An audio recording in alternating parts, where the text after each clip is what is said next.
Bonjour Estelle, comment tu vas? Bonjour Candice. Ça va très bien et toi? Ça va, je suis très contente que tu aies accepté de nous rejoindre aujourd'hui dans cet épisode. J'ai vraiment hâte de discuter avec toi, donc merci beaucoup. De même. Alors du coup, j'ai une première question pour toi avant qu'on parle du sujet de la beauté, etc. C'est plutôt une question sur toi, sur qui tu es. Est-ce que tu pourrais peut-être te présenter pour les personnes qui nous écoutent, pour qu'ils savent un petit peu qui se cache derrière cette voix et ce prénom, du coup, qui est Estelle? Moi, je m'appelle Estelle Depris, je suis bruxelloise, j'ai 27 ans et les gens me connaissent peut-être plus sous le nom de Semblant de rien. Mhm. C'est une page que je tiens depuis 3 ans, qui est à la base un projet, un mémoire médiatique de master en communication. Et du coup, Semblant de rien, c'est une page de sensibilisation à l'antiracisme et à la blanchité. En fait, la page a été créée pour fluidifier les conversations sur le racisme qui peuvent être assez challengeantes, que ça soit qu'on soit d'un côté, qu'on soit blanc ou qu'on soit noir, on a tous nos Mhm. problématiques. Et du coup, le but de la page, c'est de vraiment permettre aux gens qui veulent s'exprimer sur le racisme d'avoir des ressources claires, factuelles sur le racisme et aussi pour que les personnes blanches prennent conscience de leurs privilèges et se déconstruisent et prennent conscience de leur position sociale en fait. Donc la page a commencé comme ça et on a aussi créé un podcast. À la base, j'étais avec deux autres jeunes femmes. On a créé un podcast qui s'appelle du même nom, Semblant de rien. Et le podcast, c'est une fiction documentaire qui reprend les étapes psychologiques par lesquelles les personnes blanches doivent passer pour comprendre c'est quoi le racisme systémique et les privilèges blancs. Donc, en fait, on a créé l'histoire d'une jeune femme blanche qui est face à ses privilèges et tout ça. Et on suit son cheminement, allez, on va dire, intellectuel, spirituel, sociologique au sein des 4 épisodes pour arriver à une prise de conscience, quoi. Super Du coup, intéressant. voilà. Oui, et aussi, est-ce que tu pourrais, du coup, juste partager avec nous le sujet de ton mémoire, parce que je trouve que ça rentre, enfin, Ok. ça s'aligne vraiment avec le reste des activités que tu viens de nous parler. Du coup, de quoi parle ton sujet de mémoire?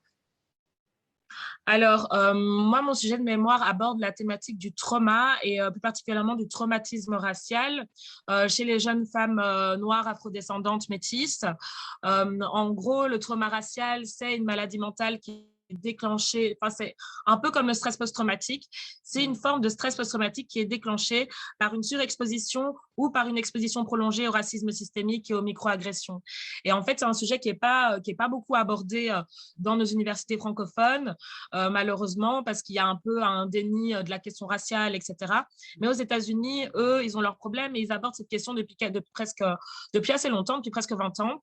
Et en fait, ça permet vraiment de comprendre l'impact du racisme sur la psyché. Et en fait, le traumatisme racial, comme beaucoup de formes de trauma, a la capacité de déclencher une myriade de symptômes allant de l'anxiété à l'hypervigilance, à des insomnies, enfin tout ce qui est issu du mal-être psychique. Et d'un autre côté, au niveau physiologique, le fait d'être prolongé à l'hormone du stress, qui est le cortisol, de façon prolongée, a des impacts significatifs sur le risque de faire des AVC est beaucoup plus élevé, le risque d'avoir des problèmes cardiaques, la prise de poids ou la perte de poids. Enfin, il y a énormément de choses qui peuvent être déclenchées par le traumatisme racial. Donc, j'ai abordé ce sujet-là et j'ai décidé de me focaliser sur les femmes noires parce que je fais partie de cette communauté. Je suis métisse, afrodescendante. Et du coup, c'était important pour moi euh, de laisser la place aux femmes, qu'elles puissent enfin s'exprimer sur ce qu'elles vivent au niveau du racisme parce que leur voix est trop souvent occultée ou alors on parle à leur place dans les textes universitaires, etc.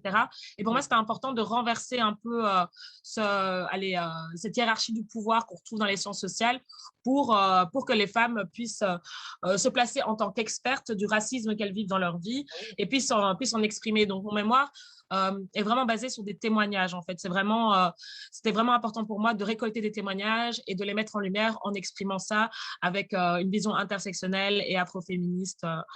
Du coup, voilà. Très intéressant. Super, top. Bah, merci beaucoup pour toutes ces informations sur ce que tu fais et sur qui tu es. Alors, du coup, le sujet du jour, c'est les critères de beauté et les femmes métisses. Donc, quel impact les critères de beauté ont sur les femmes métisses? Donc, du coup, j'ai une première question pour toi, c'est qu'est-ce que la beauté pour toi? Hmm. La Mhm. beauté, pour moi, c'est une construction sociale. Parce que comme beaucoup de choses, comme le genre, comme la race sociale, c'est des construits qui correspondent à des visions historiques et sociales, qui correspondent à des enjeux aussi d'une société donnée, dans une historicité donnée. Donc, c'est pas quelque chose qui est inhérent. Je pense que le beau, c'est vraiment quelque chose qu'on se représente, qu'on construit et dont on est influencé aussi par les médias, etc. Donc, la beauté, pour moi, j'aime bien dire cette phrase, on est tous le beau et le moche de quelqu'un. Oui. Parce que ça correspond aussi à la façon dont une personne s'est construite, qu'est-ce qui lui plaît, ses goûts, même si, bon, les goûts sont influencés justement par d'autres systèmes d'oppression, etc. Donc, donc, la beauté, pour moi, c'est un sujet assez abstrait Ouais. quand j'y pense vraiment. Oui, c'est vrai, c'est abstrait. Et comme tu as dit, en fait, on est tous le beau et le moche de quelqu'un parce qu'il y a tellement de critères que la phrase on ne peut pas plaire à tout le monde est on ne peut plus vrai, je pense. Ouais. Du coup, en fait, aujourd'hui, je voudrais vraiment couper, on va dire, l'échange en deux. Et dans un premier temps, je voudrais parler de toi et de ton expérience personnelle. Et ensuite, je voudrais vraiment parler des critères de beauté et la femme métisse de manière plus générale. Donc, du coup, juste pour entendre un peu ton témoignage, je voudrais savoir quel était ton rapport à la beauté quand tu étais plus jeune, quand tu étais enfant. Est-ce que tu te sentais déjà très belle ou est-ce que tu te sentais différente des autres? Je ne sais pas où est-ce que tu as grandi exactement en Belgique. Est-ce qu'il y avait d'autres petites filles métisses ou est-ce que tu étais la seule? Comment tu te sentais déjà quand tu étais enfant? Ok, bah ça c'est une question que je trouve intéressante car je l'ai posée justement dans mon mémoire aussi, pas Ah, par rapport à la beauté, mais plus quand j'ai compris, allez, j'ai posé la question quand avez-vous pris conscience de votre couleur de peau, de votre oui. ethnicité. Et en fait, ben moi, en fait, j'ai d'abord parlé peut-être de mon héritage ethnique. Ma maman est belge, mon Mhm. papa est congolais et j'ai principalement grandi avec ma maman. Enfin, j'ai grandi avec ma maman du coup en fait. Et donc, du coup, quand j'étais petite, j'étais assez perturbée par le fait que j'ai réalisé un jour, quand j'avais quoi, 6 ans, que j'allais pas ressembler à ma mère. Et du coup, c'était vraiment une pensée qui m'avait choquée en me disant, ah, mais en fait, je ressemble pas du tout à ma mère, on n'a pas les mêmes cheveux, j'ai pas la même couleur de peau. Enfin, et du coup, ça a été un peu le point de départ d'un mal-être parce que je pense qu'en tant que petite fille ou même en tant qu'enfant, on aime bien aller sentir cette appartenance avec nos parents. Et du coup, quand j'ai senti qu'il y avait cette cassure-là, dans mon esprit, ça a été un peu choquant. Parce qu'en plus, comme j'ai pas grandi avec mon papa, j'avais pas vraiment de référence de mon côté congolais. Donc, c'est quelque chose qui m'a un peu impactée. Et du coup, mon rapport à la beauté quand j'étais petite, bah, quand j'étais petite, j'étais en surpoids.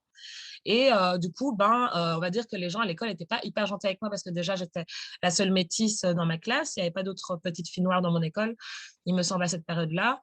Donc, du coup, j'ai subi un peu de la grossophobie, on va dire. Et du coup, cet inconfort, je ressentais un inconfort par rapport à ma couleur de peau. Donc, en fait, le rapport à la beauté, il m'a fallu aller, on va dire, je me suis sentie très vilaine jusqu'à mes 14 ans. Et à partir de mes 14 ans, ça a commencé à aller mieux. Et c'est aussi la période où j'ai commencé à accepter ma texture de cheveux. Parce que pendant, allez, on va dire de mes 12 à mes 14 ans, presque 15, je me lissais assez souvent les cheveux. Et j'ai ressenti un moment où je me suis vraiment, on va dire, libérée de ça en laissant ma texture de cheveux naturelle. Et du coup, on a commencé à me faire plus de compliments par rapport à mes cheveux, etc. Bon, ça peut être problématique aussi d'un certain côté. Je pense qu'on en reparlera, mais du coup, ça m'a aidé à mieux m'accepter, à me dire oui, moi voilà, je ressemble peut-être pas à mes camarades, je suis peut-être différente, mais moi aussi on peut me trouver jolie Ouais. pour d'autres raisons. Donc on va dire que l'enfance a été difficile à ce niveau-là. Mhm. J'étais très malheureuse par rapport à ça, surtout par rapport à mon surpoids. Mais dès que j'ai accepté ma texture de cheveux et que je me suis, on va dire, un peu amincie en prenant de l'âge, ça s'est mieux passé. D'accord. Mais du Juste coup, une voilà. question. Quel était l'élément déclencheur? Qu'est-ce qui a fait que tu as accepté ta texture de cheveux? Alors, c'était vraiment une anecdote. J'étais dans une école d'art Mhm. et je m'étais lissé les cheveux, mais je le faisais pas hyper bien non plus. Je suis pas hyper douée, on va dire, déjà avec mes Parce que c'est quand tu lises, mais que c'est encore pas vraiment bien. Je vois. en Belgique, Bruxelles, l'humidité, Et tout oui, ça. Donc, voilà, les cheveux qui arrivaient avec une coupe comme ça, semi-lisse, avec les pointes mal coupées et c'était tout. pas Donc, l'effet escompté en fait.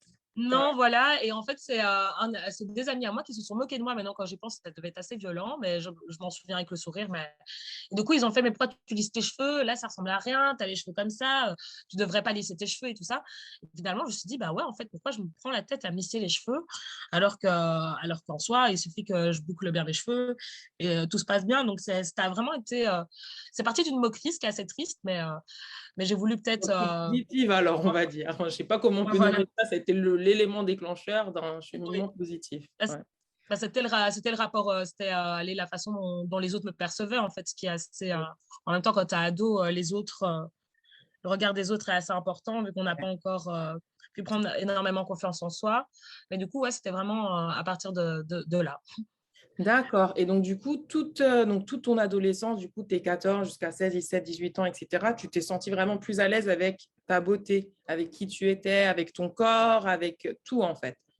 D'accord. Je dirais pas que c'était parfait parce que j'ai toujours, on va pas dire, je suis pas quelqu'un qui est hyper gentil avec moi-même au niveau de mon physique. Je pense que ça, c'est beaucoup de femmes. Ouais. Comme j'avais du surpoids quand j'étais petite, bah, dès que je prends un peu plus de poids, même si bon, là, je suis pas mince, mais dès que je prends un peu plus de poids, je fais des jeûnes intermittents et j'essaye de perdre un peu de poids, etc. Mais pendant l'adolescence, on va dire, euh, comme j'étais quand même une grosse fêtarde, je pensais pas trop à tout ça. En fait, quand j'étais ado, j'étais beaucoup plus concernée par m'intéresser vraiment à fond à la question raciale. Et donc, du coup, moi, mon ethnicité, je ne l'ai pas trop interrogée durant mon adolescence. Et je me sentais on va dire que je pense que j'ai dû intérioriser beaucoup de fétichisme que j'ai vécu à cette période-là. Parce que pour moi, au début, même le fait que les personnes touchaient mes cheveux, bah, ce n'était pas quelque chose qui me dérangeait directement. Parce que je ne comprenais pas d'où ça venait.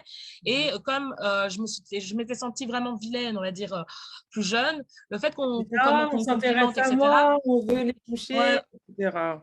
exactement. Et donc, du coup, c'est ça qui a joué jusqu'à arriver, on va dire, à mes 18 ans. Là, j'ai vraiment commencé à me questionner par rapport à mon héritage. J'ai repris contact avec mon père et tout ça. Du coup, là, j'ai commencé à un peu plus ouvrir les yeux, même par rapport au racisme que j'avais vécu, à des remarques qui m'avaient choquée durant la période. Et donc, du coup, ça m'a permis de vraiment m'interroger sur le fétichisme que je vivais en tant que femme métisse, le rapport que les autres avaient par rapport au métissage aussi, par rapport au fait, j'avais des amies blanches qui me disaient, c'est plus mes amis aujourd'hui, Dieu merci, mais qui me disaient, oh, mais toi, je te trouve vraiment jolie parce que tu as les traits fins, tu n'as pas les cheveux crépus et tout ça. Et moi, c'est quelque chose qui me mettait dans un inconfort très, très violent parce que moi, je me considère comme métisse, mais je me considère aussi comme une femme noire, même si je sais que je bénéficie du colorisme. Donc, pour moi, les pseudo-compliments qu'on me faisait, c'était autant des attaques, en fait. Ce n'est pas quelque chose qui me réconfortait ou qui me faisait plaisir. Quand ça a commencé à prendre vraiment cette tournure-là, où j'ai vraiment commencé à me rendre compte des micro-agressions que je vivais, là, j'ai commencé à plus me poser de questions par rapport à mon métissage, en me disant, est-ce que je suis jolie parce que je le suis vraiment ou alors est-ce que je le suis parce que les autres projettent sur moi une vision exotisante, fétichisante de ma personne. Donc, ça a été vraiment tout un cheminement de Ouais. pensée. Et aujourd'hui, j'avoue qu'encore maintenant, à presque 28 ans, quand je rencontre quelqu'un qui ne fait pas partie de mon métis, qui fait pas partie, qui n'est pas noir ou qui est pas métisse, je me pose des questions sur pourquoi il me trouve jolie. Est-ce que je suis, allez, on va dire, est-ce que je représente un fantasme ou est-ce qu'il y a du fétichisme ou c'est vraiment pour ma personne et c'est quelque chose qui, je pense, va sûrement influencer mes relations encore à l'avenir, quoi. Il y aura toujours une méfiance par rapport à ça. Ouais, est-ce que tu as soulevé un point très intéressant, en fait, oui, ah, je te trouve jolie parce que tu as les traits fins, etc. Ça me fait penser au fameux tu es belle pour une noire, ou peut-être du coup, si on l'a, tu es belle pour Oui. une métisse, etc. En fait, je Mm. trouve que c'est très violent parce que la personne, elle veut soi-disant faire un compliment, mais en fait, ça met toutes les autres membres de ta communauté comme dans une case où, en fait, eux, ils sont moches, mais toi, ça va. Toi, ça va. Donc, je ne crois pas quand quelqu'un Mhm. dit compliment. Qu'est-ce qui Mhm. en fait, s'attendent à quoi comme réponse? Qu'on dise ah oui, Mhm. merci beaucoup. Ah oui, bah, au moins, je suis la plus belle parmi les moches, en fait. C'est ça que tu veux dire. Enfin, Mhm. je sais pas, je Ouais, trouve c'est que c'est ça. violent un peu comme, c'est même pas un Mhm. peu, c'est très violent, je trouve, comme Oui, non, c'est compliment. super violent. C'est Ouais, super violent parce que c'est comme s'ils essayaient de nous octroyer un petit privilège en disant oui, nous, personne non noire, personne blanche, nous le trouvons joli. Voilà, et c'est très malsain parce qu'en fait, plus on se rapproche des critères de beauté qui sont associés à la blanchité, on va dire les traits fins, etc., les cheveux avec une texture plus lisse, etc., plus on se rapproche des critères de beauté dominants. Alors Ouais, qu'en fait, alors qu'en fait, c'est juste encore les vestiges d'une vision, on va dire, sexiste, raciste, qui pèse sur les femmes noires ouais, depuis la colonisation et l'esclavage. Donc, le truc qui est un peu triste et pathétique, c'est que les personnes ne se rendent même pas compte de l'héritage raciste qu'ils véhiculent à travers leurs propos et ils continuent d'impacter génération en génération, de femme en femme comme ça. ouais. Avec des critères qui n'ont pas lieu d'être aujourd'hui. Donc oui, Ouais. c'est extrêmement violent et on ne doit pas accepter le fait qu'une personne dise ça, même si c'est parti d'un bon sentiment. Pour Voilà. moi, un bon sentiment qui a des effets négatifs. Ouais, J'aime bien dire ça dans les conversations sur le racisme en général. Franchement, on s'en fout du bon sentiment et de la bienveillance, soi-disant, des gens à partir du moment où ils ne font pas attention à leurs propos, où leurs propos sont ancrés dans du racisme ou du sexisme. Leur bon sentiment, on s'en fout un peu à partir du moment où ça peut générer de la dévalorisation de soi et du stress et de l'anxiété. ah, Tout là, ça, je trouve quoi. que clairement, le fameux tu es belle pour une noire, tu es belle pour une métisse, tu es belle pour une qu'est-ce que tu veux, je trouve que c'est vraiment très dévalorisant pour le coup, en fait. Mm. Donc, ouais. Donc, du coup, merci beaucoup pour ce petit témoignage. Et donc, aujourd'hui, à l'âge adulte, tu te sens vraiment plus à l'aise avec toutes ces questions-là par rapport aux cheveux, à la couleur de la peau, les traits, etc. Et donc, du coup, tu te sens vraiment à l'aise avec toi-même. Je trouve que c'est intéressant tout le cheminement, du coup, que tu as dû faire. Donc, super. Alors maintenant, je vais rentrer dans l'autre partie de l'échange. C'est vraiment axé, du coup, là, c'est plus général, hein, c'est pas sur toi personnellement, c'est plutôt sur les critères de beauté et leur impact. Donc déjà, j'ai une première question, c'est qu'est-ce qu'un critère de beauté d'après toi? Pour être sûr qu'on part un peu sur les mêmes choses. Un critère de beauté, oula, comme je disais au début, pour moi, c'est une construction sociale. C'est pas quelque chose qui existe vraiment en dehors des rapports et des interactions entre les individus, en fait. Un Ouais. critère de beauté, il y en a en fonction des cultures et c'est complètement différent. Par exemple, on va dire que on va dire qu'en Afrique centrale, comme par exemple, je vais prendre pays d'origine, le Congo, par exemple, le fait qu'une femme ait plus de forme, etc., ce qui est fortement valorisé aujourd'hui par la culture mainstream, pendant longtemps, c'était vu comme quelque chose de très moche, alors que les femmes blanches, elles, étaient valorisées par rapport au fait qu'elles devaient rester minces, etc.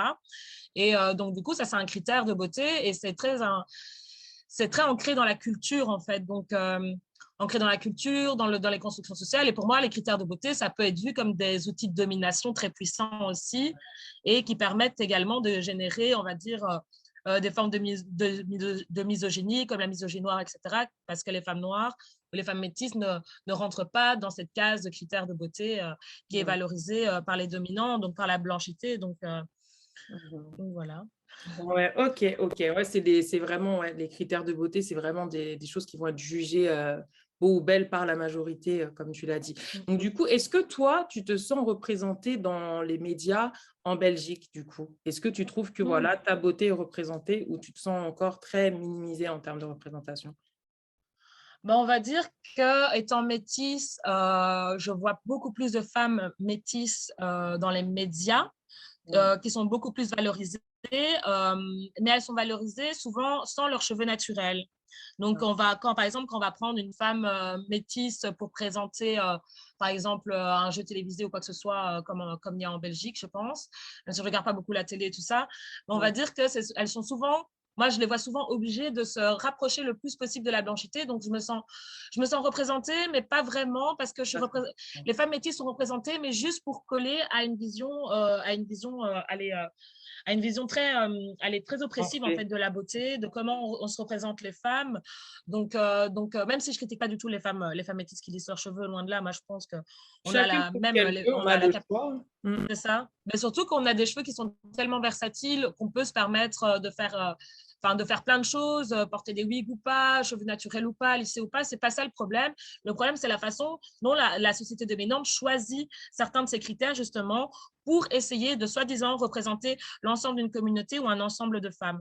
La plupart des femmes métisses que je vois aujourd'hui à la télé ont des traits, on va dire, fins, les cheveux lisses, etc. Donc, Donc, on va dire que j'ai pas envie d'aller non plus trop me plaindre parce que comparé aux femmes noires, j'ai quand même plus d'espace, on va dire, dans la culture mainstream. Quand je pense aux stars qu'on écoute, enfin, par exemple, Rihanna, Beyoncé, même Nicki Minaj, même quand je pense à des personnes, mon Cardi B est pas totalement, je pense qu'elle est hispanique, mais toutes ces femmes Mais c'est descendante, ouais, ouais. excusez-moi, elles, elles ont des standards où elles bénéficient du colorisme et elles sont appréciées et on les trouve belles parce qu'elles sont plus claires que les femmes noires. Donc ça, c'est un vrai sujet qui me dérange, qui me dérange beaucoup, car ça prouve qu'on n'a pas vraiment évolué. En fait, du coup, je crois que je l'ai perdu. En fait, tu penses que dans l'espace médiatique aujourd'hui, des femmes noires ou métisses, OK, mais il ne faut pas qu'elles soient trop noires, en fait. Il ne faut pas qu'elles tendent trop vers tout ce qui est considéré comme noir ou africain ou afrodescendant. Oui, oui, Donc, en fait, complètement. Et représentation. ça, c'est issu vraiment d'un héritage. Et Bell Hooks, elle en parlait dans son livre parce qu'elle a tout un chapitre, son livre Ne suis-je pas une femme, et elle a tout un chapitre justement sur la dévalorisation de la féminité noire. Et elle explique que même, par exemple, dans les années 70, dans les sitcoms, à la télé, etc., on mettait, par exemple, on mettait pas souvent des couples noirs à la télé. Genre, on mettait toujours un homme noir avec une femme plus claire ou avec parfois une femme blanche. Ce qui est assez fou pour les années 80, pour vraiment montrer que même au sein de nos communautés, au niveau de la culture dominante, a toujours essayé de dévaloriser la femme noire, de jamais la représenter, etc. Et ça, c'est triste parce que c'est ce qu'on voit aujourd'hui avec, par exemple, la chanteuse Normani. Elle n'est pas encore invitée au MTV Music Award et j'ai vu qu'en gros, c'était sûrement lié par le fait que c'était une femme noire qui faisait de la pop, etc. On le voit avec Lizzo aussi, si on veut vraiment partir dans le mainstream, qui subit encore des violences grossophobes, sexistes et racistes juste parce que c'est une femme noire, etc. Et du coup, elle n'est pas considérée vraiment comme une pop star, elle n'est pas assez représentée comparé à d'autres artistes comme Doja Cat, qui est métisse, qui, elle, a explosé et qui est fort représentée, fort invitée par beaucoup d'artistes. Donc là, pour parler de la Belgique principalement, en Belgique, au niveau de la représentation des femmes noires dans l'espace public, on est très peu, quoi. On est très peu. Et je pense que même en y réfléchissant, là, j'espère que ne vexez personne si on a qui sont connus, à part Cécile Djounga, qui a elle-même subi des violences racistes à la télé, qui est une présentatrice télé, une humoriste. Elle a gagné son procès d'ailleurs. Elle est représentée. Mais sinon, je pense que en tout cas au niveau francophone, c'est pour moi, dans ce milieu-là, une des seules femmes noires qui a une si large exposition. Donc, ça prouve bien qu'on n'a pas vraiment évolué sur ces questions-là et que la Belgique, en tout cas, n'est pas prête encore aujourd'hui à faire de la place à aux femmes noires et à d'autres personnes. Donc, c'est assez effrayant à constater. Maintenant que tu me poses la question, je me dis vraiment, on n'a pas vraiment évolué, quoi. Non, mais c'est vraiment intéressant parce qu'en fait, on ouvre la porte, oui, mais pas à toutes les femmes noires, qu'à un certain type spécifique de femmes noires. Donc, si possible, une femme métisse, mais d'autant plus très claire. Mais de toute façon, on en reparlera un peu plus tard parce que j'ai des questions sur tout ce qui est colorisme. Je pense que tu t'en doutes. Donc, OK. Ensuite, donc, concernant les femmes métisses, il y a aussi une autre idée c'est qu'en gros, les métisses, elles sont forcément belles. Et du coup, je me demande déjà d'où est-ce que ça vient, en fait, cette idée. Parce que généralement, quand on dit une métisse, on dit « Oh, la belle métisse, etc. » Et c'est bien qu'elle soit perçue comme belle. Mais pourquoi cette idée, elle est aussi présente, en fait? Alors là, c'est une question. Alors, pourquoi c'est aussi présent? Je Ouais, pense c'est ça. qu'il y a une montée, on va dire, à partir d'un moment où les gens ont commencé à se dire non racistes, universalistes, etc., où les gens ont peut-être voulu donner une espèce d'image de la société qui serait multiculturelle, etc. Et je pense que les personnes métisses ont servi un peu de symbole, on va dire, à cet antiracisme moral qu'on nous a vendu pendant des dizaines d'années. Et donc, du coup, le métissage était vu un peu comme le mélange Noir et de blanc. deux choses qui ne pouvaient pas se mélanger parce que le métissage a été proscrit pendant longtemps. Pas oublier que, par exemple, en Belgique, pendant la colonisation, on retirait les enfants métis de leur maman en Afrique pour les mettre dans des camps, pour essayer de créer une caste d'êtres humains entre les personnes noires et entre les personnes blanches. Donc, il y a vraiment tout cet héritage-là et je pense que les métis sont bien vus parce que je crois que ça rassure d'un côté la blanchité en se disant attends, je réfléchis en même temps que je parle, mais je pense que oui, ça doit rassurer la blanchité en se disant, regardez, on n'est pas si raciste, il y a quand même du métissage aujourd'hui, maintenant les gens se mélangent, etc., sans vraiment aller plus au fond de l'histoire du métissage et plus au fond de de ce que ça implique. Par exemple, il y a beaucoup de femmes blanches encore aujourd'hui qui disent, ah, mais moi, j'aimerais trop avoir un enfant métis. Et c'est des femmes qui ne prennent pas le temps, par exemple, de se déconstruire par rapport à ce que ça implique d'avoir un héritage noir, de la négrophobie que leurs enfants pourront subir, etc. Donc, Faut être donc oui, préparé, hein. et je pense aussi que la culture et que le colorisme et tout ça a justement, dans une idée de vouloir inclure certains types de personnes, sans inclure les femmes noires, bah, le métissage, en fait, comme ça entre les deux, ça permet de se dire, regardez, Mais on est des pas gens, on n'est pas raciste, on ne fait pas de discrimination, etc. Donc, je pense que c'est surtout à cause de ça.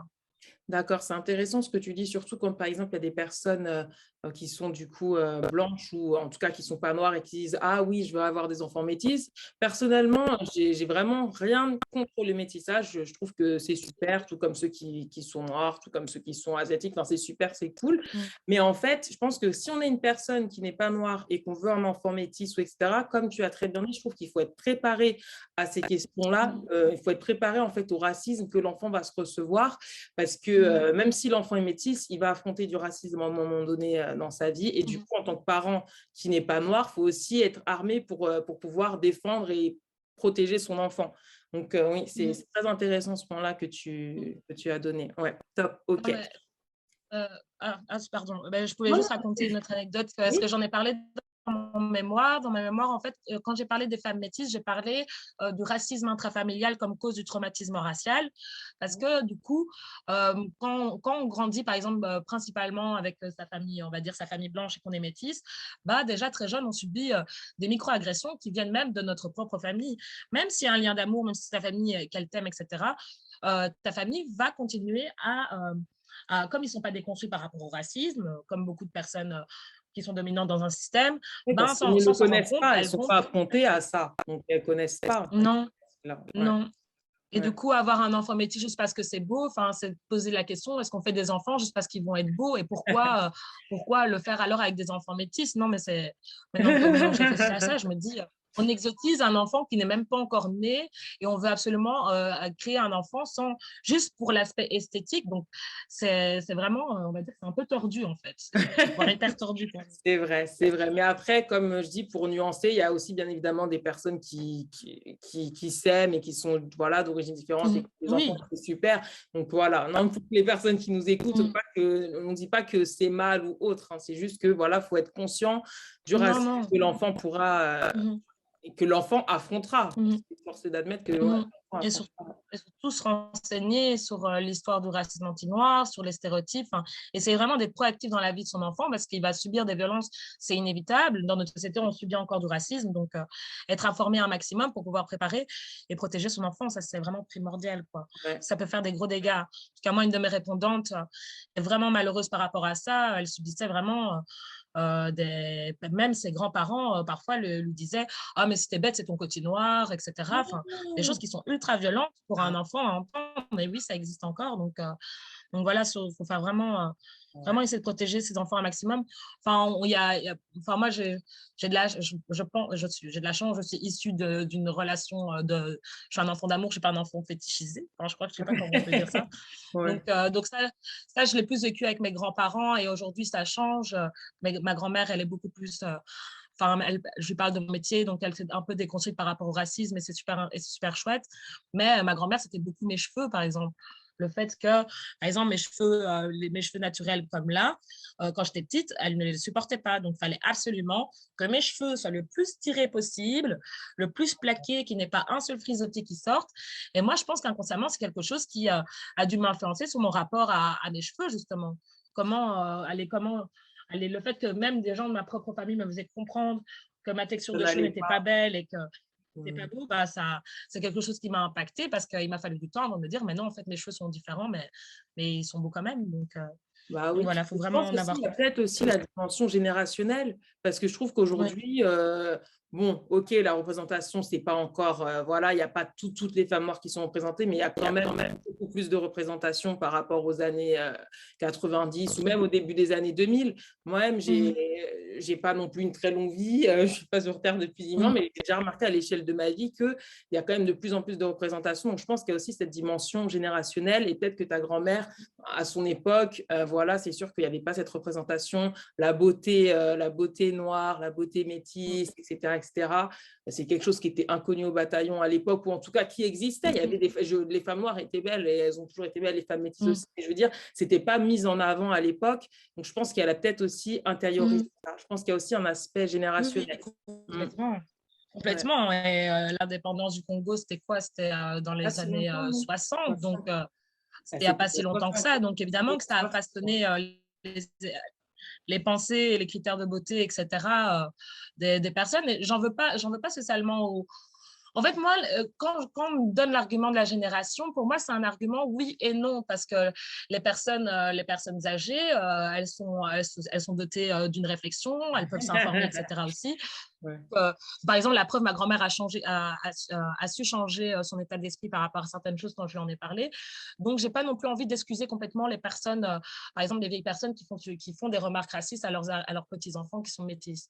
J'ai pas envie de complètement les excuser parce que si on veut vraiment si on veut vraiment protéger les enfants, etc., il y a un travail à faire sur soi et un travail d'ouverture et d'antiracisme à faire. Et ça, pour moi, il n'y a pas d'âge. Donc oui, là, je peux comprendre les générations. Autant nous, on peut comprendre d'où ils viennent, autant eux, ils peuvent comprendre où on est arrivé aujourd'hui. Donc, c'est vrai. Donc, voilà. il faut se rencontrer au milieu, il faut que tout le monde fasse sa part du. Ouais, que voilà, il faut aussi s'ouvrir et apprendre de l'autre. Super intéressant ce que tu dis. Alors, moi, il y a encore autre chose. Toujours par rapport du coup aux femmes métisses et à la beauté, c'est un peu par rapport à l'idéalisation de la femme métisse, mais plutôt par rapport aux hommes. Donc, je ne sais pas si tu te souviens, mais il y a quelques années, il y avait un peu cette tendance où, j'ai oublié le nom exact, mais tu sais, voilà, la curly métisse sur Instagram, etc. Je ne sais plus c'était quoi vraiment le nom exact. Mais du coup, il y avait un peu cette idéalisation, cette fétichisation des femmes métisses. Donc, encore une fois, pourquoi? Et toi, en tant que femme métisse, comment en fait les femmes métisses le vivaient? Parce que moi, je ne suis pas métisse, donc je sais pas comment en fait les femmes métisses vivaient cette idéalisation, voire fétichisation parfois, de la part des hommes sur les réseaux sociaux. Bah, moi, un point de départ, ça a été un ami qui est métis, qui m'a dit, par exemple, alors qu'il a un héritage, même non, un ami noir qui m'avait dit ça, en mode oh, moi je peux sortir qu'avec les métis, j'aime pas les femmes noires. Et là je me suis dit waouh, en fait il y a un vrai problème. Donc peut-être que comme on en parlait, le colorisme et tout ça, et qu'il y a cette espèce d'exotisation du métissage, parce que c'est mélangé, qu'on a un peu une espèce d'ambiguïté sur l'ethnicité de la femme en question. Donc du coup, peut-être que ça génère une part, on va dire, d'excitation un peu malsaine sur ce type de femme, et aussi parce que durant l'esclavage, il y avait aussi cette hiérarchie des couleurs et que les femmes qui étaient les plus claires étaient par exemple celles qui travaillaient dans la maison et qui subissaient des violences dans la maison. Toutes les femmes noires, toutes les femmes afrodescendantes subissaient des violences à cette période. On va dire par exemple les personnes les plus claires étaient mises dans les maisons durant l'esclavage et pendant la colonisation. Et les autres étaient dans les champs. Donc, il y avait déjà une espèce de division, on va dire, un espèce de colorisme qui est issu de cette histoire. Et je pense que le fait de mettre en avant un peu ces tendances et tout ça, c'est issu de cette histoire parce qu'on n'a pas vraiment encore interrogé tout ce qui s'était passé. On n'a pas encore pu déconstruire cet héritage. Et donc, du coup, moi, je pense que c'est encore des vestiges de ça. Et que du coup, les réseaux sociaux, ils accentuent un peu justement les critères de beauté, etc. Et que c'est pour ça que ça a créé une espèce de hype, on va dire, autour des femmes métisses. Et surtout parce que des superstars, on va dire, comme Rihanna, etc., que je ne critique absolument pas, Beyoncé, etc., ont un peu été des symboles au niveau du mainstream de la beauté féminine chez les femmes non blanches, on va dire non blanches, afrodescendantes, ou avec un héritage noir. Donc, je pense que ça a beaucoup joué aussi. Et comment je l'ai vécu? On va dire que j'ai eu pas mal de... On va dire que c'est une de mes dernières relations, en fait, avec un homme blanc qui m'a vraiment impactée. Et elle est un peu trash, l'histoire, donc trigger warning, parce que c'est assez violent ce que j'ai vécu à ce moment-là. J'étais avec ce garçon. J'étais avec ce garçon depuis 7 mois et je me souviens, j'avais regardé un documentaire Combini sur les réseaux sociaux où on parlait justement des jeunes femmes migrantes qui se prostituaient, parfois des adolescentes, des migrantes noires qui se prostituaient pour pas grand-chose pour leur passe, genre une passe complète, j'avais entendu 20 € et c'est quelque chose qui m'avait fortement impactée. J'en avais même pleuré et j'étais très mal et on était dans un bar et je lui raconte ça et je lui disais, encore naïve que j'étais, mais tu te rends compte, etc. Puis lui m'avait raconté, lui il disait, ah mais moi je comprends pourquoi on les paye moins cher, les prostituées noires. Et j'étais là, mais pourquoi? Et ce jour-là, j'ai fait une crise de colère incroyable et ça a été vraiment quasiment la fin de notre relation à ce moment-là parce que j'étais là, je sors avec une personne avec une personne blanche qui sort avec une personne qui est quand même métisse, quand même à moitié congolaise, et il a lui aussi cette vision ultra raciste, hyper dénigrante de la femme noire. Et donc à partir de là, j'ai vraiment été choquée parce que lui, après, il a essayé de se défendre en disant oui, mais tu sais, toi, t'es métisse, c'est pas pareil, oublie pas que toi aussi, t'es blanche à moitié, parfois, tu oublies ton côté blanc. Et moi, c'était vraiment des choses qui m'ont impactée. J'étais là, oui, mais pourquoi tu te mets juste avec moi parce que tu me trouves jolie, etc. Et c'est quelque chose qui m'a vraiment impactée en tant que femme. Et encore aujourd'hui, par exemple, quand il y a un homme non noir ou un homme blanc qui vient, par exemple, dans une dynamique de rencontre et de drague, ben, je suis hyper parano. Par exemple, ce que je vais faire, c'est que je vais aller voir tous les comptes qu'il follow sur Instagram. Je vais aller voir s'il ne suit pas des pages genre Black Girl Magic, nanani, nanana, pour être sûr que le mec n'est pas un fétichiste. Donc, en fait, je suis obligée, limite, de faire mon enquête au préalable dans mes rencontres pour être sûre de ne pas tomber sur un homme qui veut sortir qu'avec un type bien précis de femme, qu'avec des femmes métisses, par exemple. Ça, c'est vraiment quelque chose qui me fait peur maintenant dans mes relations parce que je ne m'en suis pas rendu compte, mais pendant longtemps, je suis sortie justement avec des mecs qui étaient fétichistes. Et je m'en suis rendu compte après cet événement-là qui est vraiment hyper violent. Après, j'ai fait le retour sur mes autres relations. Je me suis dit, oui, mais en fait, dès que je sortais avec un garçon qui n'était pas noir ou qui était blanc, ben, en fait, c'était souvent des fétichistes et je m'en étais pas rendu compte avant. Donc, c'est très difficile, en tout cas, de s'autoriser à vivre des relations, de s'autoriser à faire des rencontres avec des personnes qui ne font pas partie de son groupe, etc. Parce qu'on ne sait jamais aller la raison pour laquelle la personne est intéressée par soi, si c'est pour une raison, si c'est fétichiste ou pas. Et c'est toujours très difficile de parler de ça avec les personnes.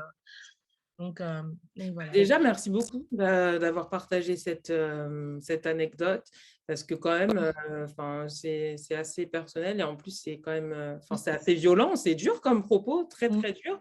Donc, ouais, je suis désolée que tu aies vécu ça.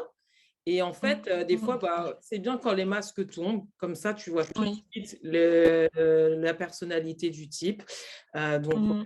ensuite, du coup, là, on entre dans un sujet assez intéressant.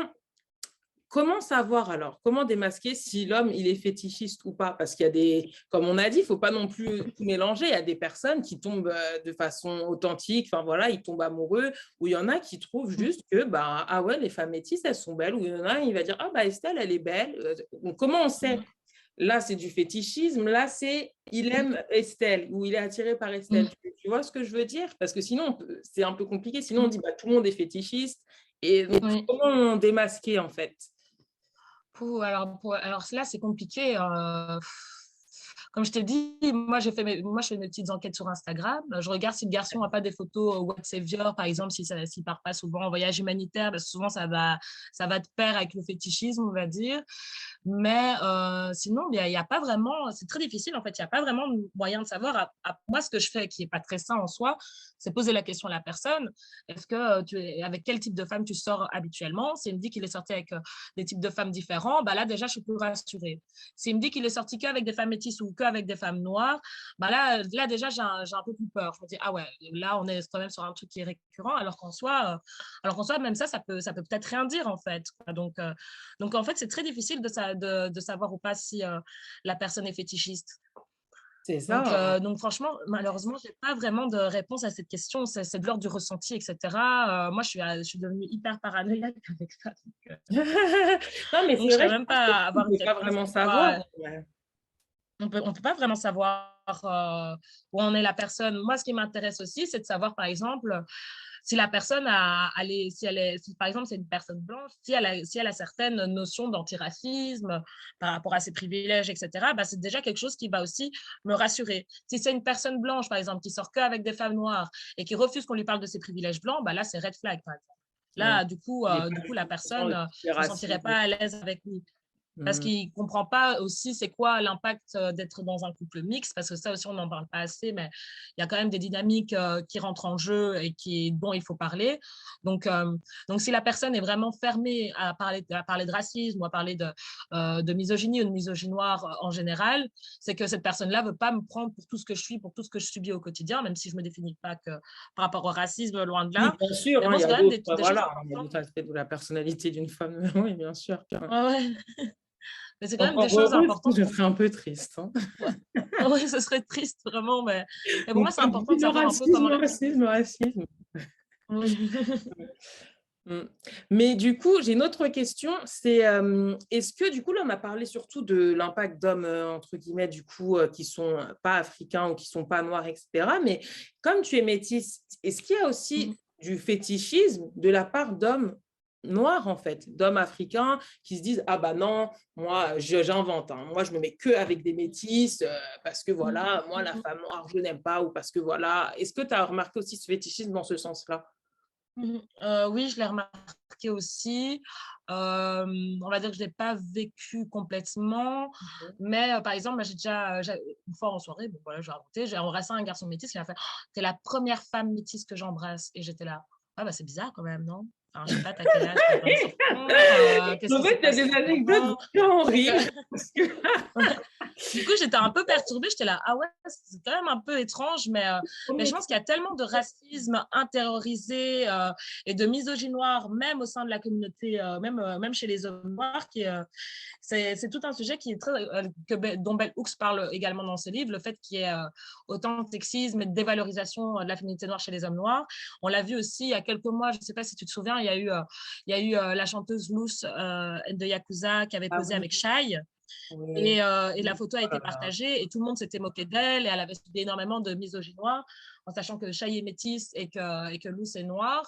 Et du coup, c'était beaucoup de personnes de la communauté noire qui s'étaient moquées et qui avaient insulté Luce. Donc, ça montre bien que dans notre communauté, il y a des choses qui ne sont pas tout à fait réglées et que malheureusement, nous aussi, on a été impactés par ces siècles d'oppression et ces hiérarchies raciales et ce colorisme. Donc ouais, je trouve ça aller encore, limite encore plus triste et plus dérangeant en fait, parce que ces hommes noirs, bah, leur maman, leurs sœurs, elles sont noires. Alors comment eux se représentent la femme en général, parce que c'est quand même issu à la famille et tout ça. Et comment ils se détachent de ça. Moi, je trouve ça un peu triste en fait, qu'ils soient autant influencés et qu'ils s'en rendent pas compte. Je trouve ça vraiment triste et dommage. Et en même temps, je ne peux pas totalement leur en vouloir parce qu'on a tellement été aliénés par le racisme, etc., pendant des siècles que voilà, il y a encore énormément de choses à déconstruire au sein de nos communautés aussi. Mais il faut aussi comprendre que ça vient bien d'une histoire bien précise. Donc voilà, quoi. Ouais, ouais, c'est ça en fait, comme tu as très bien dit, c'est ouais, c'est l'histoire, etc. Et il y a non, enfin, t'as vraiment tout dit. Mais quand même, par rapport à ton histoire, encore, enfin, ça me choque. Donc, la première chose qui vient à l'esprit du type, c'est de dire, ah, c'est la première métisse. Et là, je trouve que Oui. c'est intéressant parce que ça montre qu'il y a un problème, parce que si le type serait vraiment intéressé, il dirait, ah, je suis trop content, je sais pas, oh, c'était un trop beau bisou. Enfin, tu vois ce que tu veux, mais c'est pas ça le premier truc. Oui, Il qui y est a des censé choses passer qui à clochent des fois. Il y a des l'esprit. trucs qui clochent. On a du chemin, encore du chemin à faire. Oui, voilà. Donc, du coup, un peu sur le colorisme, on en a parlé dans tout ce qui est par rapport aux relations amoureuses, la perception des hommes, etc. Mais est-ce que tu penses que tu as du privilège par rapport au fait que tu sois métisse ou même au sein des métisses d'ailleurs, il y a même les métisses les plus clairs qui vont être entre guillemets mieux considérées, etc. Et si oui, dans quelle sphère de ta vie tu remarques en fait les privilèges du colorisme? Moi, je pense que c'est systémique. Je pense que dans quasiment je vais le mot en anglais, dans toutes les areas, Ok. dans toutes Toutes les les areas de ma parties, vie, on oui, va dire dans tous parce les que j'ai écrit en secteurs, anglais les avant, donc domaines, tous les domaines, tous ouais, les dans domaines de toutes ta les vie. pôles de ma vie, tous les domaines, voilà, merci. Dans tous les domaines de ma vie, je pense que Ouais. je suis privilégiée parce que déjà de base, Mon père m'a pas reconnue, donc j'ai pas son nom. J'appelle Estelle Depris, donc déjà j'ai Allez. un nom à consonance francophone belge. Donc déjà juste ça, pour rechercher du boulot ou chercher un logement, c'est plus facile, entre Mhm. guillemets. Aussi, par rapport au fait que sur l'espace public, je sois plus écoutée, et ça, avec semblant de rien, j'en ai tout à fait conscience. Je me dis très bien que que j'ai sûrement plus de chances d'être écoutée par une audience blanche parce que je suis métisse, et que du coup, ça les rassure, entre guillemets. Donc ça, j'en ai tout à fait conscience, et c'est pas des choses que j'accepte, mais j'essaye en tout cas de faire mon maximum pour déconstruire les privilèges que j'ai, car j'en ai aussi. Aussi, ça, c'est vraiment les deux qui me triggerent le plus. Mon nom et le fait que, par rapport à mon travail, bon, je dis pas, je sais que je fais aussi du bon boulot, mais je sais aussi que j'aurais peut-être pas eu autant de visibilité si j'avais été, par exemple, une femme noire. Même s'il y en a qui réussissent très bien, mais je sais que ça joue dans ma visibilité, et que c'est peut-être pour ça que, par exemple, des organisations blanches ont plus facile à venir m'appeler pour que je fasse une petite conférence, etc. Si j'avais été une femme noire, ça aurait peut-être été différent. Et ça, j'en ai tout à fait conscience. Et d'ailleurs, ça, c'est un poste important que je dois faire sur le métissage. Mais ça soulève tellement d'interrogations en moi de parler de ça, que j'attends vraiment d'être prête et d'avoir Bien tout sûr. en main pour m'exprimer vraiment, vraiment sur mon métissage, et sur les privilèges. Même, même en allant faire mes courses ou des choses comme ça. Par exemple, il y a une femme noire à la caisse avant. Je vois bien le regard du caissier. Et quand c'est moi, le regard est déjà plus détendu. Donc c'est déjà perceptible, c'est déjà tangible, en fait, ces privilèges. Donc c'est partout, et c'est triste. C'est Mais c'est pour incroyable ça qu'il ce faut dont. absolument. Ouais, Ouais, non, c'est fou, hein, quand on y pense. ouais. Et Pourtant, c'est donc, basé sur rien, hein. c'est vraiment basé sur rien. Mais l'impact que ça peut avoir Mhm. au quotidien, c'est ça qui est incroyable en fait. Donc juste pour revenir un peu Mhm. sur les critères de beauté en soi, parce que bon, c'est lié à la beauté, enfin c'est Mhm. lié à l'apparence, tout ce dont on a parlé, mais juste pour revenir un peu sur les critères de beauté, moi j'ai remarqué des petites Mhm. choses par rapport aux critères de beauté, la femme métisse. Je voudrais qu'on revienne un peu dessus et que tu me dises toi un peu peut-être ton expérience par rapport à ça, si c'est vrai ou faux. Enfin voilà. Moi j'ai remarqué en Mhm. fait les critères de beauté pour la femme métisse, c'est surtout par rapport aux cheveux, pour que dans la société, hein, ce n'est pas la réalité, pour dans la société, on dise oui, une femme métisse, elle est belle, il faut qu'elle ait les cheveux bouclés, mais pas trop crépus en fait. Est-ce que c'est quelque chose que tu as remarqué aussi ou pas? Est-ce que tu peux me parler un peu par rapport aux cheveux? Ok, donc du coup, voilà, moi, les critères de beauté que j'ai généralement pour les femmes métisses, ça va être les cheveux qui sont considérés comme bouclés, pas trop crépus, parce que si, attention, dès qu'on va dans le trop crépus, on va dire, ah non, ça fait trop ethnique, trop ceci, trop cela, alors que bon, ça, c'est des paroles de la société, c'est pas la réalité. Il y a aussi la Mhm. couleur des yeux. Si une femme métisse Mhm. a les yeux verts ou bleus, là, on va dire, oh là là, la métisse, etc. La peau Mhm. aussi, le Mhm. teint, entre guillemets, allé, entre guillemets, teint un peu Mhm. caramel, je ne sais pas trop comment le nommer. Donc ça, c'est un peu les Mhm. critères de beauté que j'ai observés, en tout cas, les critères de beauté que la société a pour les femmes métisses. Donc, Mhm. est-ce que c'est des critères de beauté que tu as aussi remarqués? Est-ce que tu peux un peu en parler? Bah, moi, je l'ai remarqué notamment vis-à-vis de mes cheveux. Le fait que mes cheveux étaient considérés comme beaux, et qu'on m'a souvent dit, ah, mais toi-même, même des filles métisses qui, elles, avaient des cheveux plus crépus, ah, mais toi, tu as vraiment de la chance, tes cheveux, ils sont moins crépus et tout ça, alors que moi, je trouve que les cheveux crépus aussi, c'est magnifique. Donc oui, c'est des critères, et en fait, ça vient du capilisme, en fait. Et le capilisme, c'est une forme de discrimination sur la texture des cheveux. Et D'accord. ça a vraiment un nom, etc. Et il faut savoir que, par exemple, allez, on va dire que moi, en tant que femme métisse, on va dire tant que ça reste dans un milieu social, qu'il n'y a pas d'enjeu, par exemple, pour avoir un travail, etc., c'est pas quelque chose qui m'handicape. Maintenant, je suis pas encore dans le monde du boulot, donc j'ai pas encore vraiment pu aller avoir, on va dire, un vrai job, etc., dans une boîte et tout ça. Et là, je sais que, par exemple, ça va me stresser avant d'aller à un entretien, en me disant, oui, est-ce que je vais devoir attacher mes cheveux ou pas? Donc, je sais que c'est des critères de beauté qui sont valorisés, mais ils sont valorisés jusqu'à un certain point. Ça dépend allez, dans quel domaine on veut se placer. Mais bon, ça fait partie des critères de beauté, j'en ai conscience. Et c'est souvent une des enfin, Par exemple, quand j'ai un rendez-vous ou quoi, quand j'ai un date, c'est un des premiers compliments qu'on me fait. Oh, mais t'as des cheveux magnifiques, c'est trop beau les cheveux des femmes métisses, etc. Ouais. Donc ça, oui, on me le dit souvent. Mais bon, encore, basé sur quoi voilà, je dis merci, mais, mais bon, voilà quoi. Sinon, les yeux, bah, moi, j'ai les yeux noirs, donc voilà. Mais je sais que quand j'étais plus jeune, j'étais là, oh, j'aimerais trop avoir les yeux verts. Moi aussi, j'aimerais trop avoir les yeux verts. Bon, bien marqué que ça influence. Et maintenant, ce qui est bête, c'est que quand je fais tu vois, les filtres sur Instagram où tu peux te claircir les yeux et que je le fais, je trouve que j'ai une tête trop bizarre avec les yeux clairs. Et je suis là, en fait, je suis En fait, contente ça correspond. avec mes yeux foncés. Intéressant, intéressant. Ok, top. Et donc, du coup, moi, je voulais savoir, est-ce que tu n'as pas remarqué, donc du coup, comme on parlait des réseaux sociaux, d'Instagram, etc., j'ai remarqué que sur les réseaux sociaux, on voit vraiment l'émergence d'un nouveau standard de beauté. C'est une beauté, entre guillemets, un peu hybride. J'aime bien l'appeler un peu hybride, parce que c'est une beauté un peu où, voilà, la femme à la peau mate. Voilà, c'est ça le terme que je cherchais tout à l'heure. Ouais, peau mate. Donc, la femme à la peau mate, elle a quand même des formes qui sont souvent tu vois, des formes de la femme noire, donc tout ce qui va être les courbes, comme on disait tout à l'heure, c'est très à la mode, voilà, avoir les courbes, des formes, etc. Les lèvres pulpeuses, le teint mat, etc. En fait, c'est vraiment un peu le style de beauté, un peu la Kim Kardashian, enfin vraiment les critères de beauté qu'on voit aujourd'hui sur Instagram. Et je me dis, en fait, est-ce que cette émergence de nouveaux critères de beauté ne correspond pas, en fait, à la femme métisse? Parce que c'est ça, un peu, la femme métisse, avoir des traits d'ici et de là, enfin, tu vois. Complètement, mais du coup, bah, c'est bien que tu parles de la femme Kardashian parce qu'on peut quasiment parler de blackfishing dans certains cas. Ouais. Le fait que le blackfishing, c'est quand des personnes qui n'ont pas des origines ethniques, par exemple, qui viennent qui ont aucun côté noir ou qui sont pas noirs, et utilisent ou modifient leurs photos pour ressembler le plus possible à des femmes noires ou à des femmes métisses. Donc, moi, je pense que c'est un peu ça qui est vicieux là-dedans.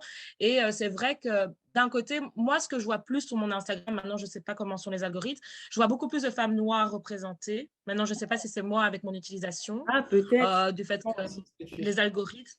Mais du coup, je trouve ça positif, oui. Oui, en fait, c'est un peu ambigu, je ne sais pas trop comment me placer là-dessus. D'un côté, c'est bien parce que on va représenter de plus en plus les femmes noires et je trouve ça vraiment bien.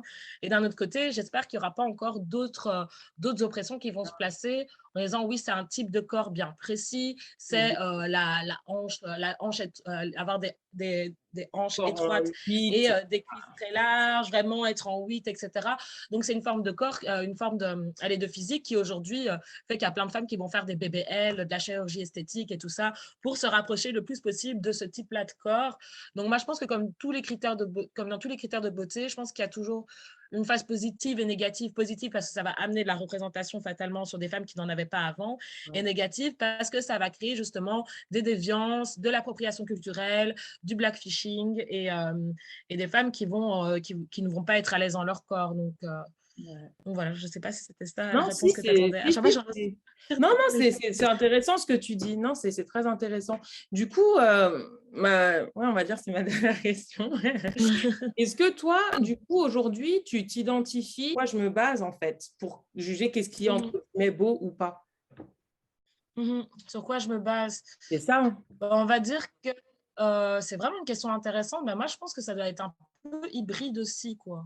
À mon avis, sans le vouloir, il y a quand même des choses que je trouve belles parce que je suis influencée par la société occidentale. Mais d'un autre côté, quand je regarde mon corps et la façon dont je suis faite, ben, ça me rassure de me dire que c'est juste ici en Occident que c'est dévalorisé, mais que, par exemple, dans mon pays d'origine, c'est pas dévalorisé et que du coup, j'ai toutes les raisons de me sentir bien dans ma peau. Donc, on va dire que c'est très ambigu et ouais. Du coup, on va dire ça, sûrement un peu des deux, parce que ce serait mentir que de dire non, je me cale complètement sur mon africanité, entre guillemets. Mais on va dire que ça m'aide à me sentir mieux dans ma peau, clairement. Parce que s'il n'y avait que les critères occidentaux, je serais très malheureuse, je pense. Ouais. Non, c'est clair, c'est intéressant ce que tu dis. Je trouve que je me rejoins aussi dedans parce que ce serait mentir de dire que les critères de beauté occidentaux n'impactent pas notre perception de la beauté ou notre jugement en tout cas de la beauté. mais je ne me base pas uniquement, je sais que tu ne m'as pas posé la question, mais je ne me base pas uniquement sur ça. Et je pense que, après, ça c'est juste mon opinion personnelle, mais tu me diras ce que tu en penses. Je pense qu'au fond, ces critères de beauté-là, ils sont un peu, enfin, ils sont basés sur rien, ils sont néfastes. Et c'est vraiment basé sur rien, parce que comme tu l'as très bien dit au début, on est tous le beau et le moche de quelqu'un, en fait. Donc, quelque chose qui va être considéré comme beau en Occident va être considéré comme laid, je ne sais pas, en Asie ou en Afrique et ainsi de suite. Donc, en fait, c'est un peu une course à quelque chose qui n'existe pas en vrai. Enfin, je sais pas, je trouve que la beauté, c'est vraiment, c'est subjectif parce qu'au final, il y a tellement de choses qui entrent en compte que, voilà, ça sert à rien de se tuer à la tâche pour entrer dans des critères de beauté qui d'ailleurs, eux-mêmes changent tous les ans. Enfin, on va dire tous les 10 ans. Et en plus, en fonction des continents, etc. Et donc, je trouve que quand on a une... Ouais. Mais en même temps, j'espère quand même que, allez, que par exemple, allez, les plus jeunes générations ne seront pas aussi impactées, par exemple, parce que c'était un long chemin avant d'aller quasiment jusqu'à l'âge adulte, avant de vraiment m'accepter tel que je suis, etc. Donc, et puis on a vu, je ne sais pas si tu connais cette expérience, c'est une expérience de psychologie où on présente une poupée blanche, une poupée noire. Ouais, c'est horrible. Et c'est là qu'on se rend compte que des enfants qui qui ne sont même pas encore censés avoir vraiment cette notion de la beauté, etc., ne choisissent pas leur ethnicité parce que c'est vu avec beaucoup d'adjectifs négatifs en fonction par exemple, des personnes noires. Et quand même, les enfants perçoivent ça et décident de prendre par instinct la poupée blanche au lieu de prendre la poupée noire. Donc, ça nous fait vraiment poser des questions sur comment on fait avec les nouvelles générations. Pour moi, il faut absolument valoriser tous les types de corps, tous les types d'ethnicité, toutes les origines. Il faut absolument les valoriser et montrer que justement, c'est ça qui est beau, c'est qu'il y a une myriade de critères et de types de personnes différentes et que c'est ça qui fait la beauté de chacun, en fait. Et si les enfants peuvent être sensibilisés à ça, notamment les petites filles noires, etc., bah, je pense qu'on leur épargnera peut-être un peu moins de douleur à l'avenir, quoi. Oui, et je pense qu'aussi ça joue parce que, désolée, je vais raconter un petit peu ma... Non, non, Mais bon, non, après, c'est un échange entre deux personnes, mais donc, oui. je pense que c'est important aussi la cellule familiale, parce que je sais que, par exemple, moi, honnêtement, et je dis pas ça pour faire la fille, pour faire genre, non, pas moi et tout, mais par exemple, par rapport à ma couleur de peau, vraiment, je n'ai pas eu de complexe dans ma vie. Vraiment. Et en fait, maintenant que je suis adulte et que du coup que je fais le podcast, et même quand on est adulte, on fait des réflexions, etc., je me rends compte que c'est vraiment grâce à l'éducation que j'ai eue dans ma cellule familiale. Parce qu'il ne faut pas compter sur la télé ou les profs ou autres pour dire « Ah, bah oui, les cheveux crépus, c'est joli, oh la peau noire ». Il ne faut pas compter dessus, tu vois. Et je me dis que aussi la cellule familiale, bah, j'ai eu beaucoup de chance parce que, par exemple, l'exemple des poupées, je me souviens que mon père, il insistait pour qu'on ait à chaque fois une poupée noire. J'avais aussi des poupées blanches et tout ça. Hein. C'était pas il faut que des noirs ou il faut que des blanches, mais il insistait pour que dans notre jeu de poupées, on ait toujours une poupée noire. Et moi, je sais pas, j'ai grandi comme ça. Je dis, ah, ma poupée noire, etc. Mais maintenant que je suis adulte, je me rends compte, je dis, ah, en fait, dès le début, il essayait, en fait, de construire ça pour nous, en fait, pour pas qu'on grandisse et qu'on dise, oh, truc, machin et tout. Et donc, je pense que ça joue, en fait, vraiment, comme tu as dit, déjà dès l'enfance et surtout l'éducation que les parents ils donnent pour valoriser et aimer, en fait, ce qui te rend unique et ce qui te, voilà, la peau noire ou pour le cas des femmes métisses, voilà, tu es belle, tu es métisse. C'est important aussi d'avoir qu'il y ait des célébrités, mais aussi vraiment que les parents, ils apportent cet amour de sa couleur, de son ethnicité, de dire oui, t'es belle et voilà, sois fière comme ça, apporter ça en fait. Et honnêtement, ça, j'ai eu beaucoup de chance. Et vraiment, vraiment, je m'en rendais pas compte parce que bah, je pensais que c'était un peu comme ça. Enfin, je sais pas, je dis oui, bon, voilà. En fait, aujourd'hui, en grandissant, je me rends compte qu'il y en a plein qui n'ont pas forcément eu tout ce background-là, en fait, qui n'ont pas eu leurs parents derrière pour insister, pour montrer la fierté de, pas que, donc pour la beauté, oui, mais pas que, tu vois, et pour dire, voilà, tu es de ces origines-là, c'est très bien, c'est très beau, tu es très belle comme ça, tu peux faire des tresses, tu peux faire ça, même par rapport à la couleur, voilà, c'est bien, au moins, je sais pas. Et c'est vraiment des choses où vraiment j'ai de la chance d'avoir grandi avec des parents comme ça. Et c'est important parce qu'après, tu transmets ça à tes enfants, de ne pas être complexé de sa couleur, en fait. Et après, je trouve que ça donne un peu comme un bouclier dans le monde extérieur. Parce que maintenant que je suis une femme, etc., dans l'âge adulte, je me rends compte, je me dis, j'aurais pas eu cette éducation, j'aurais pas eu cette base. si ça se trouve, j'aurais commencé à regarder des trucs, parce que quand tu regardes la représentation dans les médias ou dans les autres trucs, si ça se trouve, j'aurais commencé à me dire, ah non, mais je suis pas belle parce que ça, mais ma couleur de peau, ceci. Mais comme j'ai eu la base que ma famille m'a donnée quand j'étais petite, eh ben, je me dis, mais en fait, c'est pas ma couleur le problème, c'est la perception qu'ont les gens qui vont être racistes ou qui vont dire que c'est pas beau, ou qui vont dire c'est trop foncé, c'est trop clair, c'est trop ci, c'est trop ça. Et eux, c'est pas ma couleur de peau le problème, ou c'est pas mes lèvres ou mon nez ou ce que tu veux, tu vois. Et cette base, en fait, c'est vrai que c'est important de l'avoir aussi chez soi, parce que malheureusement, on ne contrôle pas tout ce qu'il y a dans le monde extérieur aussi. Ouais, c'est ça. Mais c'est hyper beau ce que tu dis parce que justement, je vais revenir sur mon sujet de mémoire, mais ils disent que les personnes qui arrivent le mieux à gérer leur trauma racial ou qui ont moins de chances d'en faire un, même en vivant dans une société occidentale, ben, c'est les personnes qui ont eu une valorisation de leur blackness, ils disent ça en anglais, vraiment une valorisation de leur héritage, de leur ethnicité, etc. Et quand on fait ça très jeune, ben, comme tu dis, tu as utilisé les mots, ça fait vraiment un bouclier contre les micro-agressions parce que les enfants prennent conscience que ça n'a rien à voir avec eux et que, comme tu as très bien dit, c'est que leur représentation, leur façon de voir les choses, la façon dont les gens catégorisent les personnes, c'est leur problème en fait. Nous, ça n'a rien à voir avec qui nous sommes. Donc ça, c'est hyper beau ce que tu dis. Yes, c'est exactement ce que je pense et c'est étonnant que tu es dingue du coup. Non, et je te jure, c'est marqué limite... c'est fou. C'est limite marqué mot pour mot tout ce que tu as dit. J'étais là, ouais, c'est fou, mais franchement, ton repas, il a l'air chouette. Bah oui, voilà une grosse pensée pour mon papa. Donc, ouais, voilà. Ok, bon, en tout cas, moi, c'est tout. Je ne sais pas si toi, tu as un dernier mot de la fin à partager, s'il y a un petit message que tu veux dire, mais je pense qu'on a répondu à la plupart des questions que j'avais préparées. Bah, je dirais, aimez-vous comme vous êtes. Ouais. C'est hyper bateau, mais je trouve que ça représente bien. Pas perdre de temps avec les complexes. Moi, je dis ça alors que alors, je viens de me prendre, je suis en train de faire mon jeûne intermittent, donc c'est un peu l'hôpital qui est sous la charité. Mais vraiment, aimez-vous comme vous êtes. Essayons au maximum dans ce cas. Voilà. Essayons au maximum, voilà. Ok, super. Alors, Estelle, est-ce que tu peux partager avec nous le nom du compte Instagram où les personnes peuvent te suivre et écouter du coup aussi ton podcast, on peut voir un peu tout ce que tu fais parce que tu fais pas mal de choses. Ok, donc vous pouvez me suivre sur Semblant de rien. Ça s'écrit sans. Je vois, c'est une galère en plus. Sans, en fait, c'est un jeu de mots. Donc, c'est sans, S-A-N-S, blanc comme la couleur blanche, et de rien, D-E-R-I-E-N. J'ai toujours du mal à épeler. Donc, Semblant de rien. Et pour la petite histoire, c'est un jeu de mots pour dire que les gens font semblant de rien quand on leur parle de racisme. Donc, ce n'est pas... Mais non, c'est pas raciste. Oh, mais non. Voilà.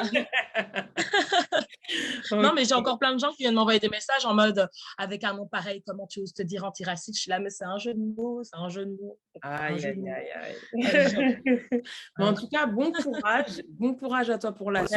Merci. Et merci beaucoup. À toi aussi. Bah, merci à toi.